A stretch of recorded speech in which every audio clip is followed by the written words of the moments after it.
This year, I started eating my veggies. And yes, I am 17. I've begun doing this recently because I wanted to pursue positive change for myself, and because I've been a picky eater for as long as I can remember. I want to start eating my food as if it's my medicine, so later on, I won't have to eat my medicine like it's my food. You might be thinking, it's strange I took so long to do something that everyone else has been kind of casually doing their whole lives. But for me, it's been really challenging to step outside my comfort zone. It takes a certain motivation to start eating well that I never had when I was younger. Most of my peers struggle big time with motivation. Asking around school with close friends and some random people, I found that the biggest culprit for being unmotivated is habits. To become more motivated and to support a sustainable lifestyle for yourself, you must find what bad habits you have, and then you have to find good habits to replace them. And after that, you have to take out anyone that is in your way.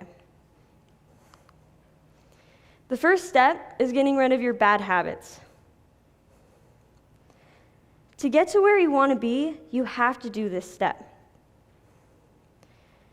Assessing your values is vital to deciding what habits you should break. I found out the hard way that eating my vegetables is difficult and not as easy as munching on chips and fries. But for me, it's necessary because of my value for health.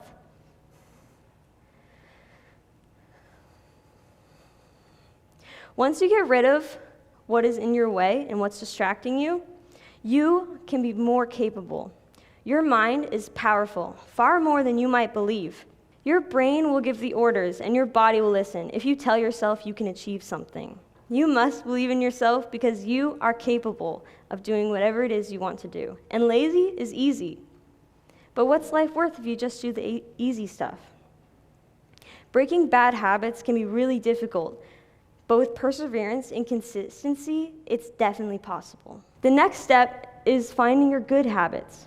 Encouraging good habits in your life is beneficial for your physical and mental health. Don't ignore what you love now and could love. Who knows? Maybe you'll come to like an activity that you disliked in the past. It could be lifting some weights, going for a run, maybe crunching on some carrots. The point is, you only have one body, and you can't deny this fact. Exercising and eating well, although it's difficult at first, it's crucial to function properly and to your full potential. I personally feel like crap when I eat junk food. But I feel very proud of myself when I eat well. Last week, I ate an entire stalk of asparagus for the first time in my life. Progress!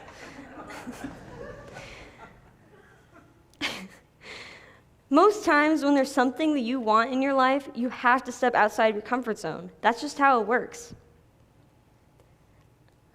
Practicing good habits in theory, is easy. A dash of healthy food over here, some exercise over here, and boom, we got yourself some good habits, right? A famous quote from the Greek philosopher Aristotle is, "Practice excellence."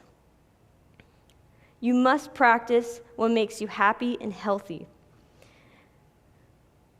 Starting on just a monthly basis, and then on a weekly basis, and then a daily basis, will ultimately affect you long term and will benefit your life because habits become life choices.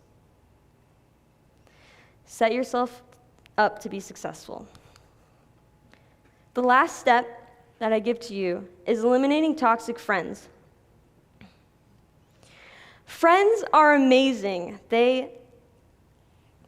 We have fun times with them. We hang out and we just have so many memories with them. But what about when we need their support, or we need to talk to them, or we need to solve a conflict? Our friends should have our backs and should be there to encourage us when we need it. and we probably should want to do the same for them. They should bring us up, not bring us down. When this isn't the case, we need to change something. Treat others how you want to be treated. Something that I've heard throughout growing up. When others treat you poorly, especially your friends, you cannot give that back to them because you do not want to be treated like that. If you expect respect from your loved ones, then do not accept anything less. Deciding if someone is toxic in your life is a really tough decision. And the most crucial part of it all is finally removing them when they add more bad instead of good to your life.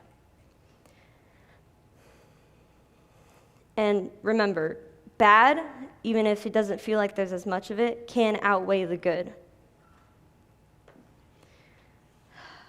The biggest question you can ask yourself is, do they make me happy? This question has helped me tremendously. Because I had friends who I used to hate. And I know hate's a strong word, but it's true. They didn't respect me, and more times out of all of the time, they treated me poorly and unfair. My failure was not leaving them soon enough and tolerating their unfair behavior for far longer than I should have.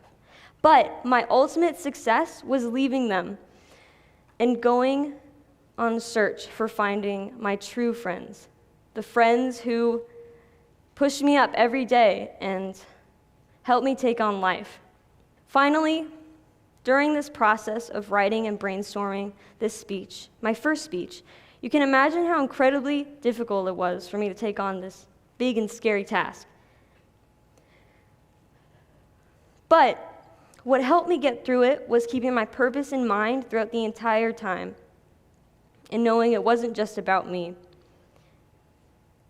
When times were tough, I had to turn to my team of support because sometimes I just got intimidated by the workload, and they always set me back on track. Keep in mind, without motivation, you can't be where you want to be. You need to make the necessary changes to your life by breaking the bad habits you have, making room for the new good habits, and finding your team of support to always back you up. You are powerful. You're capable and worth it. Whatever it is that you want to do, you can do it. Chase after what you love, because if you put your mind to it, then you can do it. I'm not here to tell you what you should do. I'm here to tell you that you can do it. Thank you.